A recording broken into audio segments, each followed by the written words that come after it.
Morning friends! Ayan, nandito na naman tayo sa likod. Umaga pa lang, ang init-init na. So may dala kaming portable na electric fan. Tapos nagkakape kahit mainit, 'di ba? Yan. So nandito na naman tayo sa likod. Ang mga manok nandito na naman sila. Sa ano ni Shannon. Tingnan niyo friends yung obit ko. Ang haba na ng tubo. Oh, nag-ano na pala siya, nag-ugat na dyan. So, we're getting the other banana friends because last time, yung saging natin na isa, di ba may hinog na. So, yung isa na naman ngayon, meron na ulit siyang hinog. So, kukunin na namin. So, ito po yung lakatan. Lakatan na banana natin. Yan. Dito siya. Ang aming katli guava, first time siya na, ano siya friends, may bunga. Pero hindi pa siya ganun kadami. Ayan o, katli guava. Yan. Tapos, ayan yung ating dalawa pang banana sa likod. Pero, sandali, ito yung kukunin natin dito. Ito. Yan, tingnan nyo. Ang lulusog ng ano niya. Yung malalaki yung ano ba? Anong tawag niyan? Oh no, honey. We really need to get this because somebody find it already. Somebody's eating it. Look! I think the squirrel. Yeah, ayan. Inumpisahan na siya, friends. Nang squirrel yata. Ayan, hinog na siya. Ang ating banana. Where? Oh. Right there? Yeah. Oh, wow. At least they only ate the one. We good? Yes, sir. Oh, wow. Ang talas ng itak mo. Nakailang ano ah.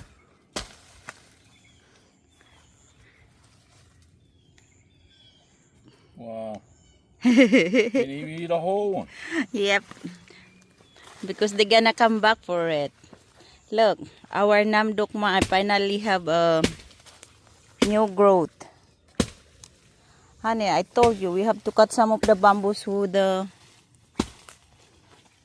mango can have sun.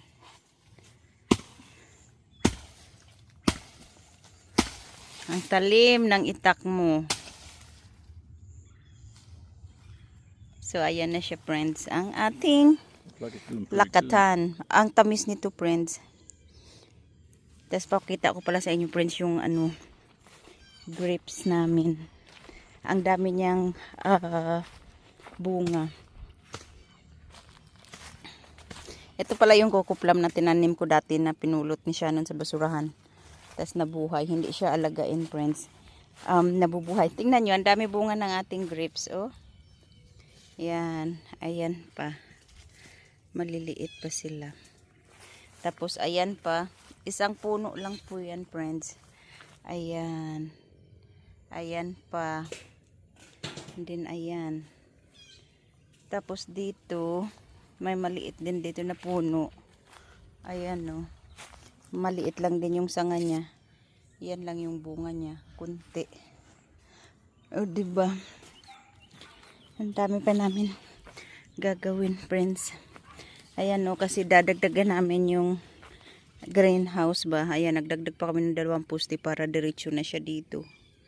Yan, kasi super init talaga. Para sa winter, malaki-laki din yung aming greenhouse. Lalagyan namin ng ibang klase na takip, baka plastic. So ngayon, ano muna, shade cloth. Ayan. Kasi nandito yung mga maliliit na mga plants. Yan. But mostly mga jabuticaba lang nandito. May talong pa pala tayo dito. Ayan. Friends, kuha na naman tayo ng mulberry. Kasi madami na naman siya, friends. Gawin nating mulberry jam or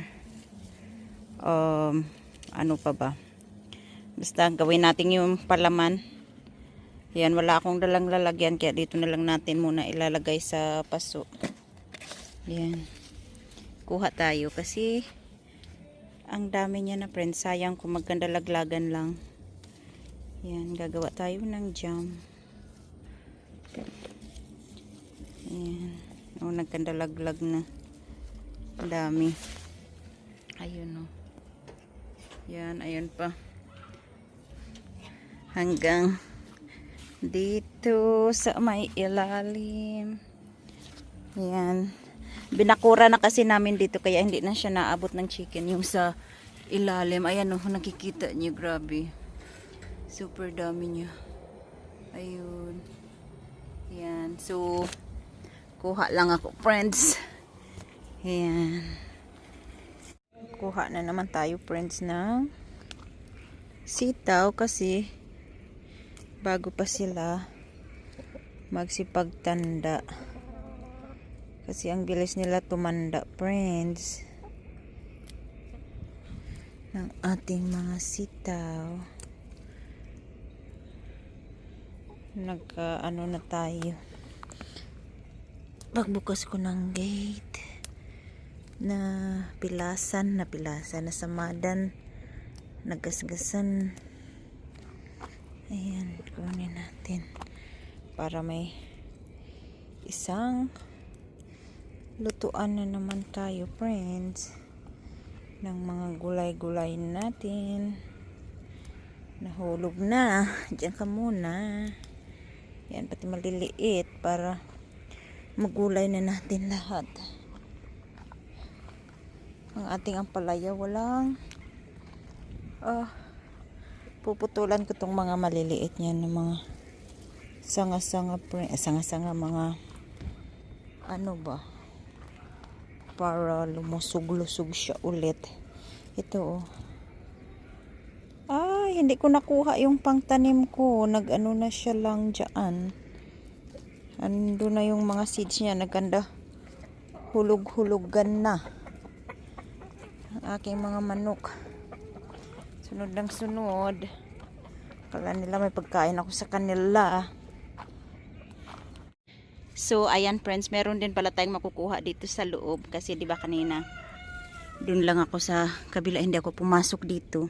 Ayan meron na din palang mga makukuha ba. Ayan, kaso medyo mga maliliit lang siya, friends, pero mukhang matatanda na naman. So hindi sila siguro lalaki talaga. Ang ating ano nga ito? Bitter gourd, ang ating ampalaya. Ayan So pag medyo hindi na sila ganun kadikit-dikit yung kulubot niya, pwede na yan. Medyo matanda na siya, friends. Hindi ko lang nakita sa labas. Yan. Tapos nakuha natin kunting pa ulit. Dagdag natin dun sa nakuha natin kanina. Nakita ko kasi pumasok ako dito. Dahil kinuha ko itong puso. Dahil gagawin ko siyang adobo.